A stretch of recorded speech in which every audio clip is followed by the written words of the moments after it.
ये भी ध्यान रखना है कि बाजारों में माहौल कैसे चल रहे हैं, क्योंकि डिपेंड करेगा बाजारों के रुख अगर यहाँ पर पॉजिटिव साइड होंगे तो अच्छे पैसे आपको बनते हुए नजर आएंगे। अभी मैं आपको दिखा रहा हूँ निफ्टी 500 यानी देश की टॉप 500 कंपनीज के हालचाल आपको बता रहा हूँ। आज के दिन यहाँ पर देखिए गिरावट है ऑलरेडी, यहाँ पर कोई बहुत बड़ी गिरावट तो नहीं है लेकिन सुस्ती यहाँ पर छाई हुई है। पिछले अगर 5 दिन का डेटा भी अगर आप देखेंगे तो ये देख सकते हैं 19,627 के हाई यहाँ पे नजर आ रहे हैं और उसके बाद देखिए लो यानी कि लोअर साइड पे 19,378 से 400 की रेंज, यानी कि धीरे धीरे एक प्रॉफिट बुकिंग सी यहाँ पर इन कंपनीज में देखने को मिल रही है। अगर आप पूरे महीने का चार्ट देखेंगे तो अच्छी खासी तेजी थी, लेकिन अब यहाँ पर सुस्ती आपको नजर आ रही है। तो पिछले 5 दिनों से बाजार यहाँ पर एक सुस्ती का ट्रेंड हमें दिखा रहा है। वही अगर निफ्टी 50 को भी अगर आप देखेंगे तो सेम कहानी यहाँ पर भी नजर आ रही है। पिछले 5 दिनों में देख सकते हैं जो हाई बने थे उसके बाद यहाँ पर लोअर लेवल से हमें बनते हुए नजर आ रहे हैं। पिछले 5 दिन में लगभग आधा % यहाँ पर टूटा हुआ निफ्टी हमें नजर आ रहा है। पिछले 1 महीने में तो बढ़त दिखाई देती है, लेकिन अगर पिछले 5 दिन की हालात देखेंगे तो यहाँ पर जस्ट एक प्रॉफिट बुकिंग है, एक साइडवेज मूवमेंटम यहाँ पर देखने को मिल रहा है कि ज्यादा कुछ तेजी भी नहीं हो रही, ज्यादा कुछ मंदी भी नहीं हो रही।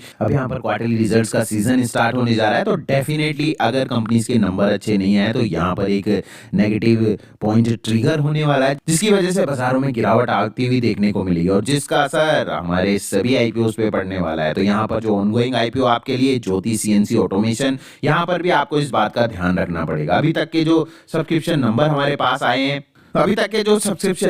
पास आए हैं लेटेस्ट डेटा मैं आपको दिखा रहा हूं जिसमें QIBs यहाँ पर आप देख सकते हैं अभी स्टार्ट नहीं हुए हैं। HNI कैटेगरी 4.40 टाइम्स यहाँ पर आ चुकी है, अच्छी खासी एप्लीकेशंस यहाँ पे लगा दी गई है और ऑलरेडी यहाँ पर रिटेल इन्वेस्टर्स को भी देखेंगे तो 9 गुना से ज्यादा ये भी भर चुकी है। यहाँ पर जो शेयर ऑफर किए गए हैं उसके मुकाबले अच्छा खासा यहाँ पर नंबर हमें देखने को मिल रहा है और एम्प्लॉइज ने भी 4 गुना से ज्यादा यहाँ पर भर दिया। टोटल आईपीओ लगभग यहाँ पर 2.89 आ चुका है, यानी आईपीओ दुगने से ज्यादा यहाँ पर भर चुका है। लेकिन क्या हमें यहाँ पे रिस्क लेना चाहिए या नहीं लेना चाहिए, तो यहाँ पर सबसे पहले कुछ मेजर पॉइंट्स यहाँ पर देख लीजिए। 2 मिनट में मैं आपको समझा दूंगा कि यहाँ पर किस तरीके से कंपनी के हालात है। कंपनी के हालात -70 -48 यानी कि पिछले अगर 2 फाइनेंशियल ईयर को देखेंगे तो यहाँ पर कंपनी माइनस में थी, अब यहाँ पर पॉजिटिव में आई है। हालांकि बहुत ज्यादा पॉजिटिव भी नहीं, लेकिन अब धीरे धीरे यहाँ पर स्टार्ट हो रही है। तो फंडामेंटल्स अगर आप देखेंगे तो यहाँ पर कंपनी के अभी फिलहाल वीक ही हमें नजर आते हैं और जिस पी मल्टीपल पे यहाँ पर आईपीओ लाया जा रहा है 324 रहने वाला है जो प्री आईपीओ और पोस्ट आईपीओ ये 500 के आसपास पहुंच जाएगा। तो ये भी अपने आप में बहुत महंगा है। डेब्ट टू इक्विटी रेशियो काफी ज्यादा है, अच्छे खासे कर्जे कंपनी के ऊपर हो रखे हैं।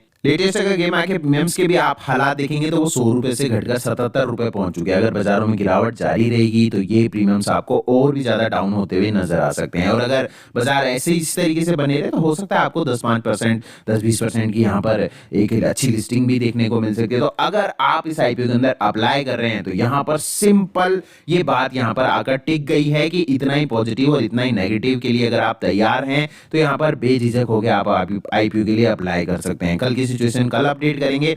फिलहाल आज की सिचुएशन ऐसी है कि 23% के यहाँ पर प्रीमियम्स हैं और अगर आप इसकी लिस्टिंग पे 5-10% का लॉस झेल सकते हैं तो ही आप इसके अंदर जाइए कि 1,500 रुपए अगर आपके यहाँ पर चले गए या फिर 2-3 हजार रुपए आपके आगे, इससे ज्यादा कोई गणित यहाँ पर होती हुई आपको नहीं नजर आने वाली। तो इस बात को आप ध्यान रखिए और साथ ही में सब्सक्रिप्शन नंबर को देखते रहिए। कल का नंबर फिर से देखेंगे क्योंकि अभी यहाँ पर 100 रुपए से सीधे 77 ये नंबर आ चुका है और शाम तक हो सकता है ये नंबर और ज्यादा आपको डाउन आता हुआ नजर आए। अगर आज बाजारों में गिरावट रहेगी तो ये नंबर हो सकता है आपको कहीं ना कहीं पिछले जो यहाँ पे लेवल से 67 के आसपास यहाँ पर आता हुआ नजर आ सकता है। तो इस बात को बिल्कुल फोकस करते रहिए। समय समय पे मैं फ्री टेलीग्राम चैनल के ऊपर आपको गेमा के प्रीमियम्स अपडेट करता रहूंगा और कल का इंपॉर्टेंट वीडियो जरूर देखिएगा। तो फिलहाल आपकी जो इन्वेस्टमेंट स्ट्रेटेजी है वो बिल्कुल यहाँ पर क्लियर है कि 2021-22 के जो सेटबैक्स है उनको भुलाकर कंपनी अब यहाँ पर 2023 में अच्छी अर्निंग्स यहाँ पर करती हुई नजर आ सकती है। ऑर्डर बुक ऑलरेडी कंपनी के पास 3315 करोड़ रुपए के ऑर्डर बुक्स हैं पहले से, तो जो कि इनको 1-2 साल के आराम से यहाँ पर अच्छे प्रॉफिट दे सकती है। नियर टर्म के जितने भी पॉजिटिव्स है वो ऑलरेडी प्राइस के अंदर आ चुके हैं, तो ज्यादा कुछ यहाँ पर अभी टेबल पे बचा नहीं है। तो फिलहाल ये आईपीओ एक लॉन्ग रेस का घोड़ा ही है, यानी कि लॉन्ग टर्म के लिए अप्लाई कर सकते हैं। शॉर्ट टर्म में ज्यादा कुछ यहाँ पर बचा नहीं है। अगर बाजारों में तेजी रहती है तो लिस्टिंग गेन यहाँ पर जरूर हो सकता है, लेकिन फुल्ली फोर्स यहाँ पर अप्लाई करने जैसी बात तो बिल्कुल यहाँ पर अभी नहीं नजर आ रही। आप क्या करने जा रहे हैं नीचे कमेंट सेक्शन में जरूर बताइए कितने लॉट के साथ अप्लाई करेंगे।